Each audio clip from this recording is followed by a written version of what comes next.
Good morning, everyone. It's Joker, and today we are back with another slime video and another kind of tutorial guide on the dupe currency in this game. So obviously, if you pull a dupe of a character, you can use it for that specific character. But the game also gives out a lot of these what we call shards, either rainbow shards or EX shards, and they are used on specific things. These rainbow shards that look like this are used on battle units, so any old 5-star character that is not EX.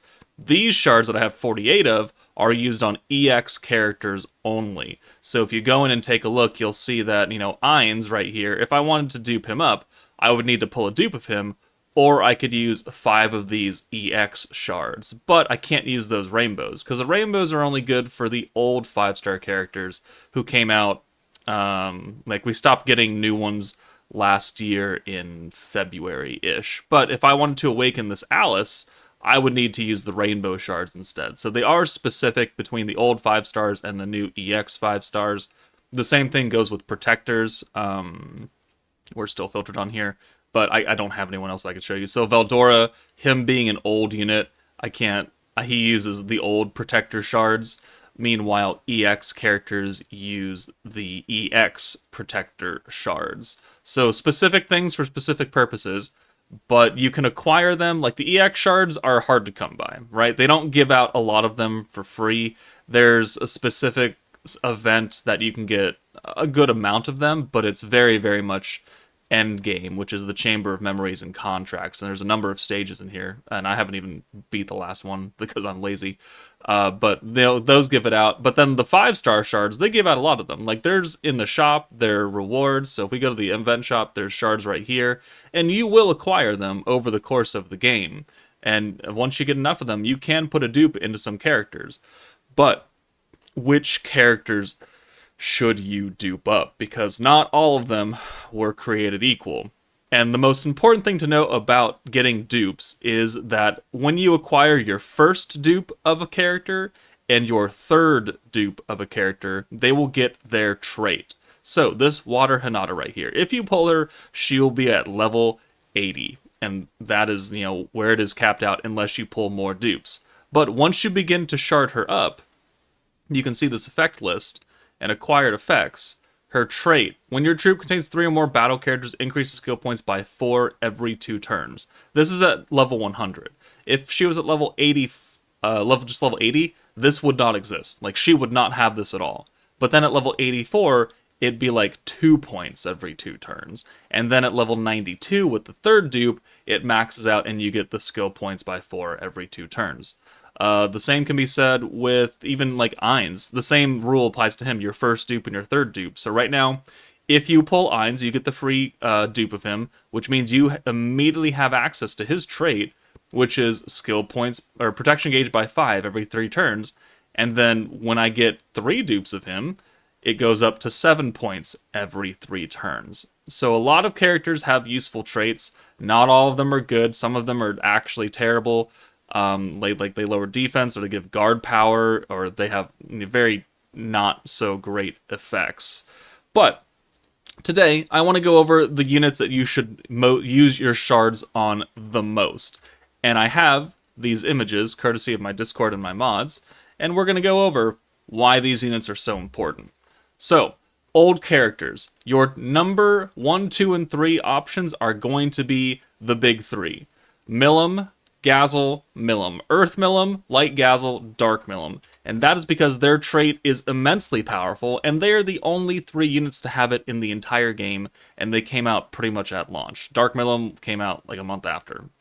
But Gazel, right here, his trait allows you to start with 3 or more characters, increases protection gauge by 11 at the start of the battle. And that is the same trait that Earth Milim and Dark Milim have. 11 points at the start of the battle. So if we go into a fight and we take a look, and people will, new players will wonder, how do you start with so much protection gauge all over the place? Well, that's because we have those 3. Oh, I'm parallel processing right now, aren't I? Yeah, we can't show that quite now. But I'll bring up a clip or something, and I'll put it here.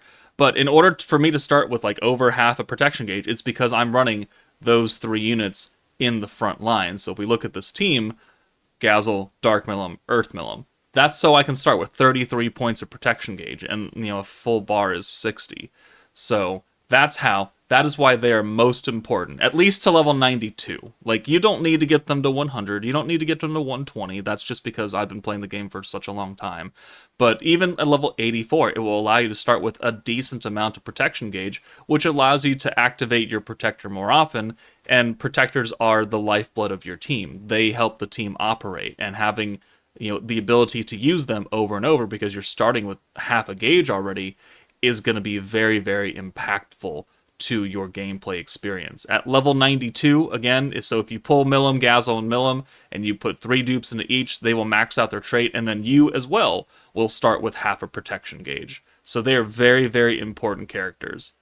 After that, there are a number of other characters that give protection gauge, at certain points in the fight. So Trainee's old, Rimru's old, Shion, Mirren, Violet, Lumi, they're all older characters. They're all in the general pool.